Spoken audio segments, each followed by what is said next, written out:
booy li ma jaaxal mooy yow booy lu la tee woor. man c'est pas musulman je suis njaago.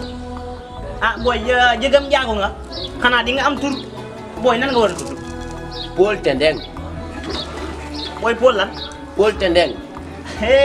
booy nag kon yow mën naa ne sama turandoo nga sa turandoo laa man maa ngi tudd Pouy. yow je suis njaago. waaw Pouy ak Paul benn la.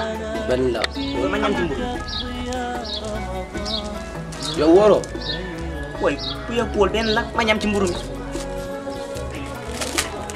très bien. kii di sama mbokku njaago. njaago yi la. ak nga ni ay njaago la te yow maa ngi yàgg nañoo xamante.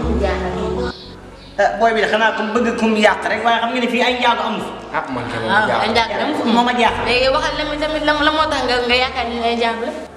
kon kii sa papa la. waaw gars yi kii sama père la. la waaw. kii sànq nii mu fekk ma fee may lekk sama mburu. boo yow tamit ku la bàyyi nga wax. yow tamit ku ko dagg bàyyi ko mu.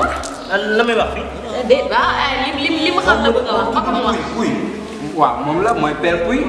mu fekk ma fii may lekk sama mburu mooy moom njaago la ma dagg sama mburu jox ko.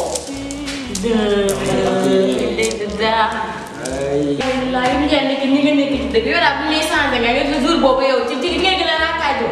yow ma ne jaaxal na ma. gëm nga kii lu mu wax. gëm naa ko yow lu la waxal suba ba ci ngoon yaa ko def sa jikko la. sa papa ji mburu moo tax mu dog kooram. kon lekk na ci mburu bi. lekk na si mais booy man xam naa maa ngi ñëw dem. parce que dama koy xamal leen booy. maa ngi daw. booy jëlal noonu. booy fàtte naa si tur bi dama lay xamal leen man lu raw mburu lekk naa ko.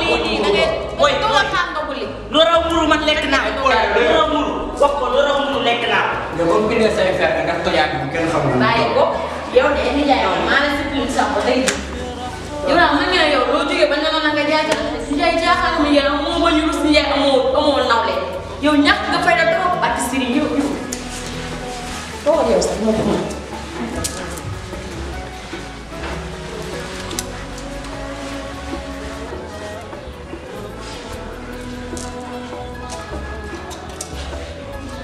mu koy def ñooy silencieux moom mbedd mi waa mbedd mi ma yëgee rek ñooy silencieux naa ko wàññi ni ki tey maa ngi tudd Paul Tendeng.